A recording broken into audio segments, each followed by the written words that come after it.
দর্শক, আমি এই মুহূর্তে আছি সংসদ ভবন এরিয়াতেই। সংসদ ভবনের গেটে আমি অবস্থান করছি। এখানে দেখতে পাচ্ছেন উৎসুক জনতা কিন্তু সংসদ ভবনে ঢোকার জন্য অনেক চেষ্টা করছে। সংসদ ভবনে অনেকেই ঘুরতে আসছে এখানে সংসদ ভবনে ঢোকার জন্য, কিন্তু সাধারণ যে ছাত্রছাত্রী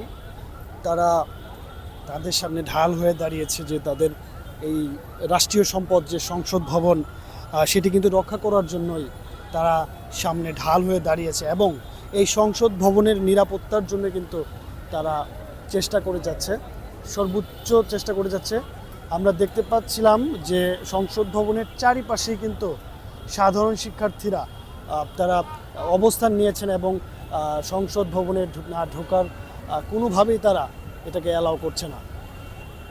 তারা বলছিলেন আমাকে, তারা জানাচ্ছিলেন যে রাষ্ট্রীয় সম্পদ এটার নিরাপত্তা দেওয়ার দায়িত্ব রাষ্ট্রের সবারই, সকল নাগরিকের, যার জন্য তারা এই সংসদ ভবনে কাউকে ঢোকার কোনোভাবেই পারমিশন দিচ্ছিলেন না। আমি একটু ঢুকে চেষ্টা করব সাধারণ শিক্ষার্থীদের কাছ থেকে শোনার জন্য যে তারা আসলে ব্যাপারটাকে কীভাবে দেখছে, যে আসলে দেশের যে পরিস্থিতিতে মানুষ যে আসলে এই ধ্বংসযজ্ঞ চালাচ্ছে বা সংসদ ভবনে হামলা করেছে, এ ব্যাপারে আপনার মতামতটা আসলে কী? আমি মনে করি যেহেতু সংসদ ভবন বা গণভবন মানে সবাই এইভাবে আসছে, এমনি উদ্ধার করছে ঠিক আছে, বাট এইভাবে ধ্বংস করা এটা তো ঠিক হয় না। রাষ্ট্রীয় সম্পদ, হ্যাঁ, এটা রাষ্ট্রীয় সম্পদ, এটা তো আমাদের মানে দেখে শুনে রাখা উচিত। এটা ধ্বংস করা ঠিক হয় না। কিছু আবার ঠিক করতে পারে, সব কিছু আবার শৃঙ্খলাভাবে যেন বজায় রাখতে পারে, এইটাই আর কি। হাতে ঝাড়ু আপনারা কি করছিলেন? আমরা আসলে ওই ভেতরের সাইডটা যেটা ছিল ওইটা আপাতত ক্লিন করে ফেলছে। ওই জায়গাটা আরও বেশি বৃষ্টিভাবে ভাঙচুর করা হয়েছে, প্লাস পোড়ানো হয়েছে ওই সাইডটাতে।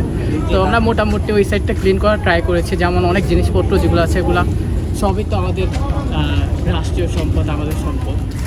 আমাদের সম্পদ বলতে আমাদের সবারই সম্পদ। ওই জিনিসগুলো যেগুলো ভাঙচুর করা হয়েছে ওগুলো আপাতত, আপনি বলতে চাচ্ছেন কেউ যেন এগুলো না করে, যেগুলো না করে, কারণ এগুলো তো সব আমাদের রাষ্ট্রীয় সম্পদ রক্ষা সবার দায়িত্ব। আসসালামু আলাইকুম।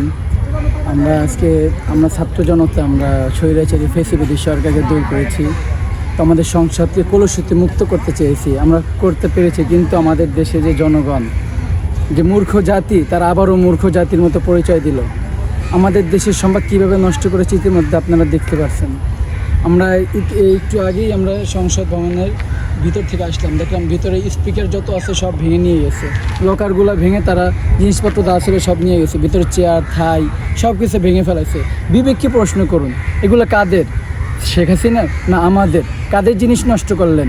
আসলে আমরা স্বৈরাচার ফ্যাসিবাদ সরকারের পতন করেছি। আমরা এখন একটি আদর্শ জাতি হিসাবে আমরা নিজেদেরকে উপস্থাপন করব।